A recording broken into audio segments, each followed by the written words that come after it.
کہ اگر کوئی خامد اپنی بیوی کو ہم بستری کے لیے بلائے تو بیوی کو چاہیے کہ فوراً اس کے اشارے پر عمل کرے، فوراً اس کے حکم کو بجا لائے،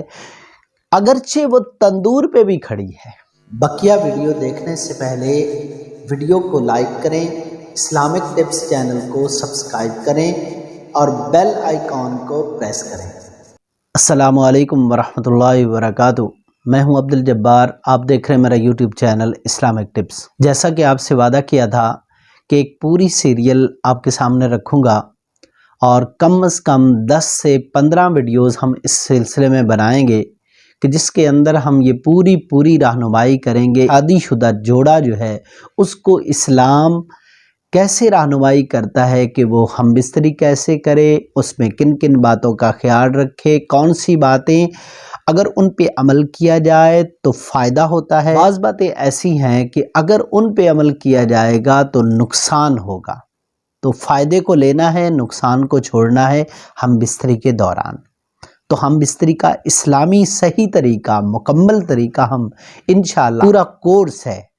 جس میں ہم ایک سٹیپ کی آپ کے لیے رہنمائی مہیا کریں گے، تو کم از کم 10 سے 15 ویڈیوز ہم انشاءاللہ اس پہ لائیں گے تاکہ ہم غیروں کے طریقے کو چھوڑ کے اپنے اسلام کے طریقوں کو اپنائیں، اور بہت ساری ایسی خرابیاں جو نیٹ کی ایکسیس آسان ہونے کی وجہ سے بہت سارے نوجوان گمراہی کا شکار ہو چکے، غلط طریقے سیکھ چکے، جن کو وہ اپنے گھروں میں اسی طرح پریکٹیکل کرتے ہیں جس سے گھروں کے گھر اجڑ جاتے ہیں یا بہت ساری بیماریاں لگ جاتی ہیں۔ تو ان بیماریوں سے، ان پریشانیوں سے بچانے کے لیے آج یہ دوسری ویڈیو آپ کے سامنے پیش کر رہا ہوں تاکہ ہم ان طریقوں کو جو اسلام نے ہمیں بتایا ہے ہم بستری کے حوالے سے، ہم ان کو سیکھیں، ان کو اپنائیں اور اپنی ازدواجی زندگی کو خوشگوار بنائیں۔ تو چلتے ہیں آج کی ویڈیو کی طرف، آخر تک میرے ساتھ رہیے گا، پوری ویڈیو کو دیکھیے گا، سکپ نہ کیجیے گا، ایک ایک لمحہ آپ کے لیے اس میں قیمتی ہے، اگر آپ اس کو لیں گے آپ کا اپنا فائدہ ہے کہ مردوں اور عورتوں دونوں کے لیے یہ ویڈیوز انشاءاللہ خوشگوار ازدواجی زندگی کا ذریعہ بنیں گی۔ تو آج کی پہلی بات جو میں آپ کو بتانے لگا ہوں ہم بستری کے حوالے سے، وہ یہ ہے کہ اگر کوئی خامد اپنی بیوی کو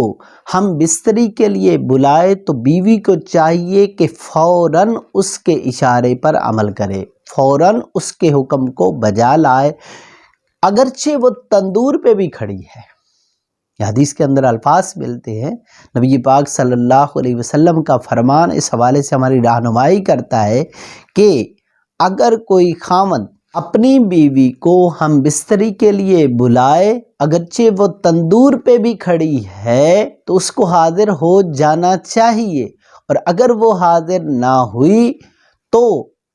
ساری رات فرشتے اس عورت پہ لعنت کرتے رہتے ہیں۔ دوسری بات جس کا خیال رکھنا ہم بستری کے دوران ضروری ہے، حیض و نفاس کے غسل کے بعد ہم بستری کرنا جائز ہے بیوی کے ساتھ، اور حیض و نفاس کے ایام کے دوران غسل سے پہلے اگر ہم بستری کر لی تو یہ حرام کام کیا، اس سے بچنا ضروری ہے، اس سے احتراز لازم ہے، اگر کوئی کر بیٹھے تو توبہ کرنا واجب ہے۔ تیسری بات جس کو سمجھنا ضروری ہے کہ بیوی کی مرضی کے بغیر کوئی خامد، کوئی مرد اگر بیوی سے دخول کرتا ہے، ہم بستری کرتا ہے، تو اپنی منی کو بیوی کی مرضی کے بغیر باہر خارج نہ کرے، یہ کرنا عزل کہلاتا ہے۔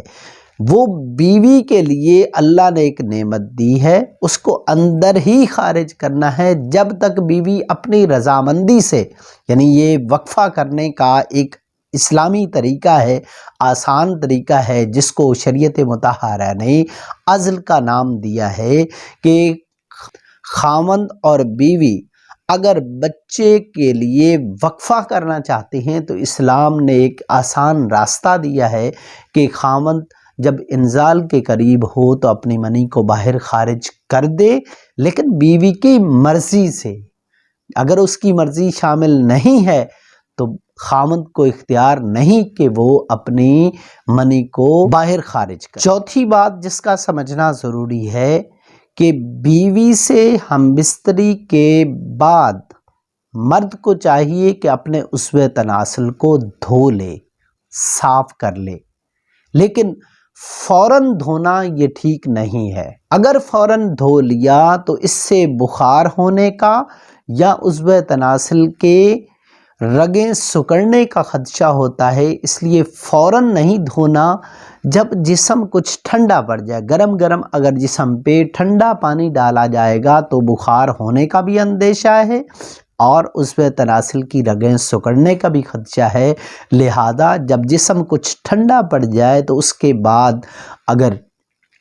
اس عضو تناسل کو دھو لیا جائے گا تو یہ بدن کی تندرستی کے لیے بہت اچھی چیز ہے۔ اس سے صحت پہ بہت اچھے اثرات مرتب ہوتے ہیں، لہذا ان باتوں کا خیال رکھنا ضروری ہے۔ تو آج تک کے لیے یہی کافی، انشاءاللہ اگلی ملاقات میں مزید کچھ آپ کے لیے ہم بستری کے حوالے سے مفید باتیں لے کے حاضر ہوں گا۔ ویڈیو کو لائک کیجیے گا، شیئر کیجیے گا، چینل کو سبسکرائب کرنا نہ بھولیے گا۔